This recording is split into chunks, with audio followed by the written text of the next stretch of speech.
Good evening everyone.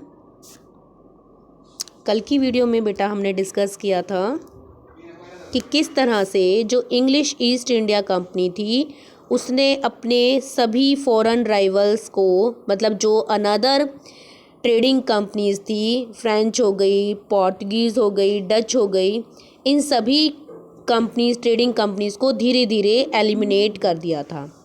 Eliminate मतलब निकाल फेंका था यहाँ से। सिर्फ वो खुद एक ऐसी ट्रेडिंग कंपनी इंडिया के अंदर रह गई जो सिर्फ उसी का सारे ट्रेडिंग पर, पूरे व्यापार पर राइट बन चुका था। किस तरह से अब धीरे धीरे ईस्ट इंडिया कंपनी ने बंगाल को कॉन्क्विस्ट कर लिया, मीन्स जीत लिया। While the kinetic war were going on, the East India Company was keen on annexing Bengal as it was one of the most fertile and richest provinces. देखिए बेटा, kinetic war के बारे में हमने पढ़ा था आज, जिसे हम तमिलनाडु कोस्टल एरिया के रूप में जानते हैं। तो जैसा कि बेटा हमने देखा, प्रेजेंट तमिलनाडु का कोस्टल एरिया जो है उसे कैनेटिक कहा जाता था उस टाइम पीरियड पर, और इसके अथॉरिटी को लेकर, इसके ऊपर कंट्रोल करने के लिए फ्रेंच और ईस्ट इंडिया कंपनी के बीच में वॉर हुए थे, 3 वॉर। उन्हें ही कैनेटिक वॉर कॉल किया जाता है। इन कैनेटिक वॉर के अंदर जो ईस्ट इंडिया कंपनी थी वो जीत जाती है, और उसके बाद जो कंपनी है वो बंगाल को अपने अंडर कंट्रोल करने के लिए जो है हमेशा से ही वो उत्सुक रहती है। जैसा कि हमें पहले से ही पता है कि बंगाल उसकी नज़रों में हमेशा से ही था कि वो उसके ऊपर कंट्रोल कर सके। क्यों था? क्योंकि बंगाल जो था वो एक फर्टाइल और रिचेस्ट प्रोविंस था। फर्टाइल मीन्स उपजाऊ था। यहाँ की बंगाल की जो लैंड थी वो उपजाऊ थी। अब उपजाऊ होगी तो वहाँ पर एग्रीकल्चर जो प्रोडक्शन होगी वो अच्छी होगी। अगर एग्रीकल्चर प्रोडक्शन जहाँ अच्छी होगी तो वो क्षेत्र जो है रिच प्रोविंसेस के अंदर काउंट किया जाएगा।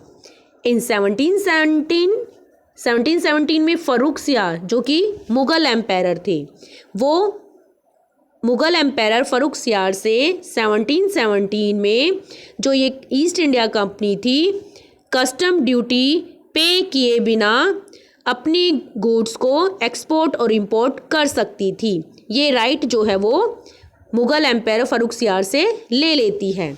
मीन्स कस्टम ड्यूटी क्या होती है बेटा? जब कोई बाहर से हमारी कंट्री में या हमारी कंट्री से बाहर कोई जब किसी भी वस्तु का व्यापार किया जाता है, एक्सपोर्ट इंपोर्ट किया जाता है, तो उस एक्सपोर्ट इंपोर्ट पर कुछ टैक्स पे करने होते हैं, उसे ही कस्टम ड्यूटी कॉल किया जाता है। मतलब एक बॉर्डर को जब क्रॉस करके अनदर बॉर्डर की तरफ कोई भी सामान जब लेकर जाया जाता है तो उसके लिए कुछ टैक्स पे करना होता है। तो अब जो ये ईस्ट इंडिया कंपनी थी, ये मुग़ल एम्पायर से ये राइट ले लेती है कि जब भी वो अपने सामान को यहाँ से वहाँ, वहाँ से यहाँ करे, तो एक्सपोर्ट इंपोर्ट का कुछ भी वो अपने गुड्स को ट्रांसफ़र करती है, ट्रांसपोर्ट करती है, तो उसको कोई इस तरह की कस्टम ड्यूटी पे ना करनी पड़े।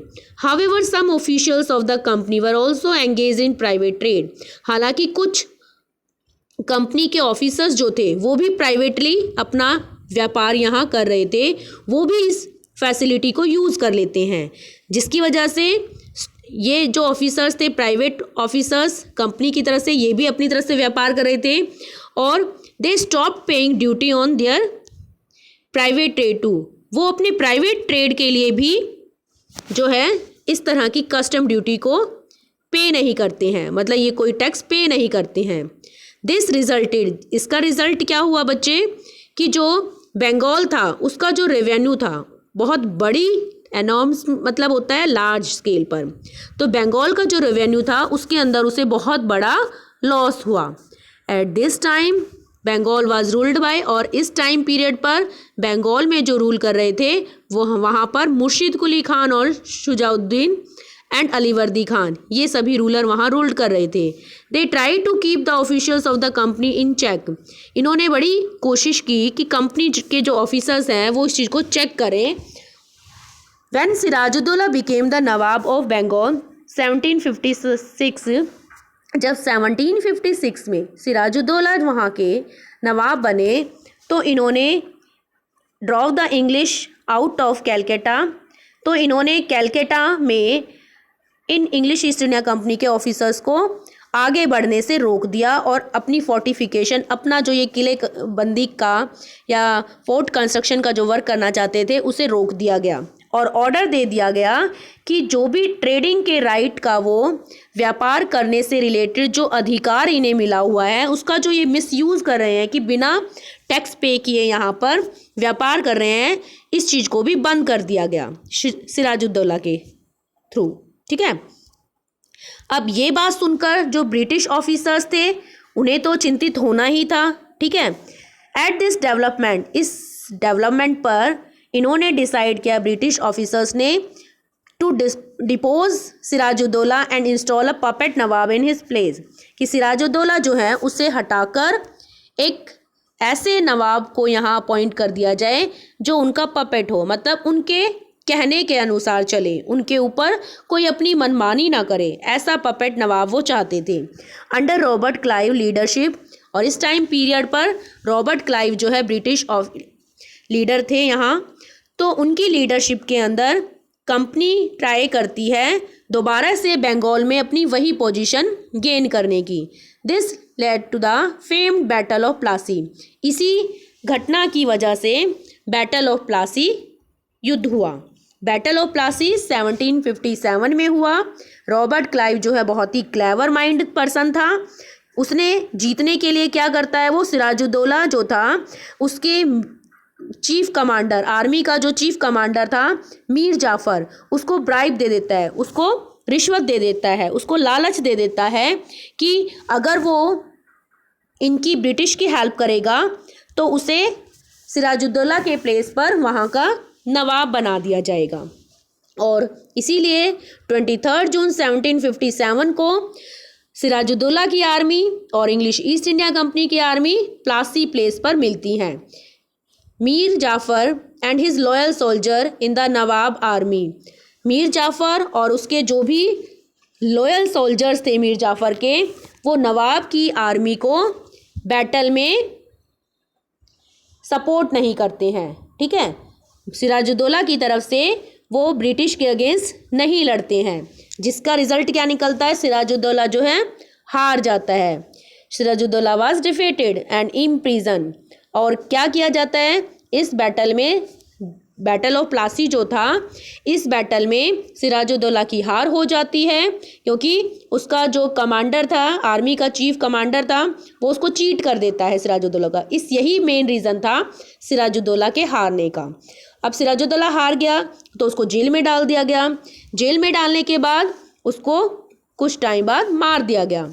And Mir Jafar was made the nawab, और मीर जाफ़र को वहाँ का बंगाल का नवाब बना दिया गया। बदले में मीर जाफ़र जो है ब्रिटिश को बहुत सारे अनलिमिटेड राइट्स दे देते हैं ट्रेड से रिलेटेड, कि बिना टैक्स किए, बिना टैक्स पे किए वो यहाँ पर ट्रेडिंग का काम कर सकते हैं, व्यापार कर सकते हैं। He paid a huge sum as war compensations to the company in the form of 24 Parganas and the rights to free trade। अब देखिए, इसके अलावा मीर जाफ़र जो है कंपनी को वार के अंदर जो लॉस हुआ उसके कंपनसेशन के बदले में उसको, उस कंपनसेशन को के रूप में 24 परगना जो है कंपनी को दे देता है, और वहाँ से पर ट्रेड फ्रीली ट्रेड करने की परमिशन भी दे दी जाती है। However British were not please with him, लेकिन फिर भी ब्रिटिश जो है इस चीज़ से खुश नहीं होते, as he had fail to meet their monetary demands, क्योंकि वो ब्रिटिश जो थे उन्होंने मॉनेटरी डिमांड की थी, मतलब मनी की डिमांड की थी, और ये पे करने में मीर जाफ़र फेल हो जाता है, नहीं पे कर पाता। सो ब्रिटिशर्स, और तो इसीलिए जो ब्रिटिशर्स थे वो उसे हटाकर, मीर जाफ़र को हटाकर मीर जाफ़र के सन इन लॉ मीर कासिम को वहाँ की बंगाल की गवर्नमेंट या बंगाल का नवाब जो है मीर कासिम को बना देते हैं। यहाँ पर कुछ निटी ग्रिटी में दिया हुआ है रॉबर्ट क्लाइव के बारे में।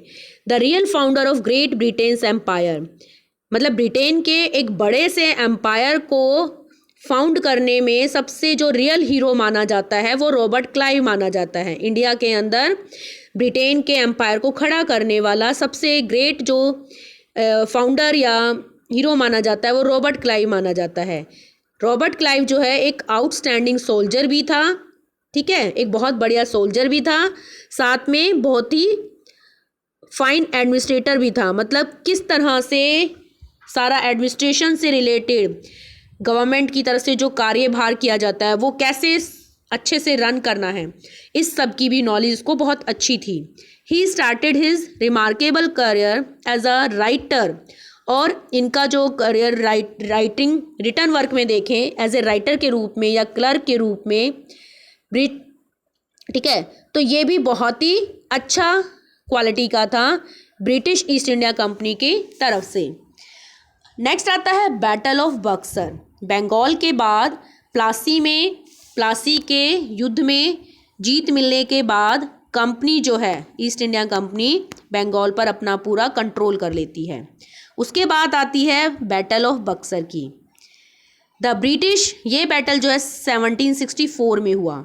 The British again did not like Mir Qasim asserting his authority, so the company declared war on him and defeated him in 1763.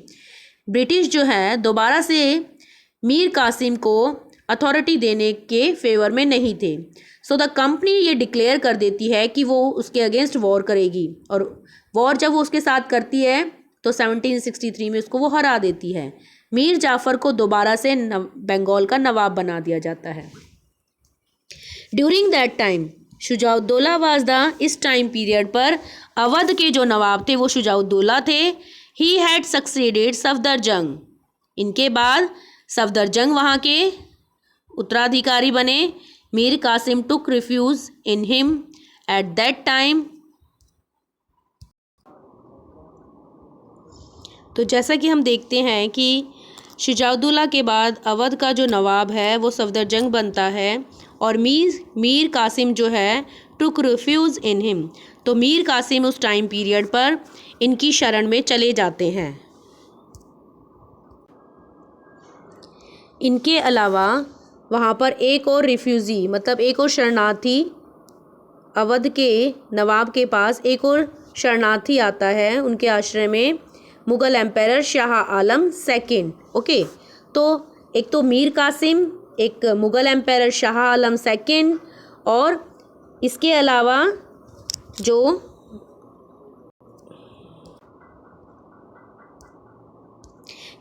जो सफदरजंग थे अवध के नवाब, ये तीनों मिलकर the three of them prepared for a battle against the British, ये तीनों मिलकर ही British के अगेंस्ट एक बैटल की योजना करते हैं, एक युद्ध की, ठीक है। This battle took place at Buxar, ये जो बैटल था बक्सर प्लेस पर 1764 में हुआ। Buxar is located in the modern state of Bihar. Buxar place जो है वो आज की जो हमारी मॉडर्न स्टेट है बिहार, वहाँ पर लोकेटेड था।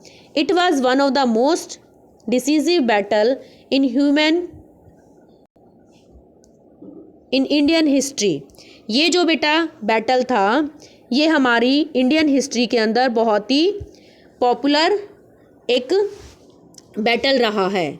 जिस तरह से बैटल ऑफ प्लासी पॉपुलर हुआ, इसी तरह से 1764 में बक्सर जो बैटल हुआ ये भी बहुत इम्पॉर्टेंट रहा। द ब्रिटिश डिफीट, क्योंकि ब्रिटिश जो थे डिफीटेड द कंबाइंड फोर्सेस, तीनों फोर्सेस को हरा देते हैं British, and establish their unquestion authority over Bengal, और पूरी तरह से अपनी बंगाल पर अथॉरिटी कर लेते हैं। After the combined forces of the allies were defeated, Mir Kasim, इन तीनों फोर्सेस के हारने के बाद मीर कासिम जो है भाग जाते हैं, और he lived as fugitive till the died in 1777। 1777 तक वो एक अनदर प्लेस पर जाकर शरण ले लेते हैं, छिप जाते हैं और वहीं उनकी मृत्यु हो जाती है। ओके, ये था आज का हमारा टॉपिक। कल की वीडियो में बेटा हम डिस्कस करेंगे रिजल्ट्स ऑफ बैटल बक्सर।